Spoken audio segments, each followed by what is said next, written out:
Hi everyone, this is the types and parts of waves review video for your studying about types and parts of waves. So we're going to go through two different types of waves in this video. The first type is transverse waves, and the second type is longitudinal waves. To be clear, just as a reminder, light and other types of electromagnetic radiation travel as transverse waves, and sound travels as a longitudinal wave. In your notes, please title this page Types of Waves Review, and I'd like you to get down that light travels as a transverse wave and sound travels as a longitudinal wave. So, the first type of wave that we're going to go over, and pause this video as you need to, is a transverse wave. A transverse wave is a wave in which the medium moves at right angles to the direction of the wave. And what that means is the direction of the wave is going this way, straight across, straight out, and the wave itself is moving up and down. So it's moving perpendicular or at a right angle to the direction that the wave is moving. So the parts of a transverse wave: the crest is the highest point of the wave, that's right here. The trough is the bottom point of the wave. The midline is right in the middle of the wave, and that's going to become important in a little bit. Compressional or longitudinal waves are waves in which the medium moves back and forth in the same direction of the wave. So the direction of the wave, again, is back and forth like this, but the medium also moves back and forth like this. So if you think about a slinky, you have a slinky start right here and you push it, and there's that little compression, and then there's what's called a rarefaction, which is the more stretched out position of the string during a longitudinal wave.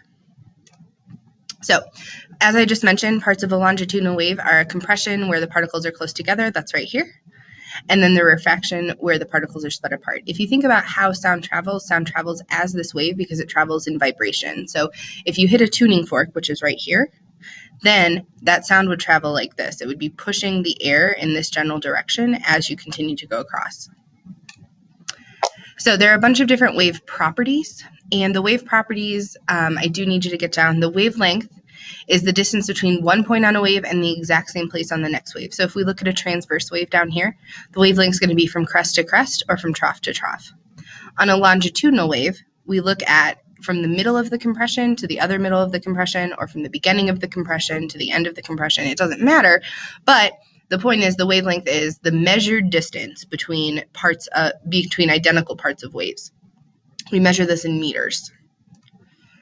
The frequency is how many waves go past a point in 1 second. So the higher the frequency, the more energy in a wave. Amplitude is how far the medium moves from the rest position. In other words, the rest position is here right on the middle, and the amplitude is going to be how far up it goes. So for transverse waves, the highest point is the crest and the lowest point is the trough. You don't see an amplitude. There isn't a good picture for an amplitude on longitudinal waves, but it does exist. So the closer together these compressions are on the longitudinal wave, the greater the amplitude. And we know that we can connect that to sound because that is the volume of whatever sound is being created. So wave speed is how fast a particle or how fast a wave is traveling.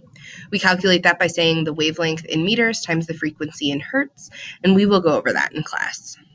And that is the parts of waves and everything that I need you to have in your notes. So please make sure that you go through and add any information into your notes. Pause the video as you need to. You are responsible for every piece of information on this PowerPoint. Thanks so much.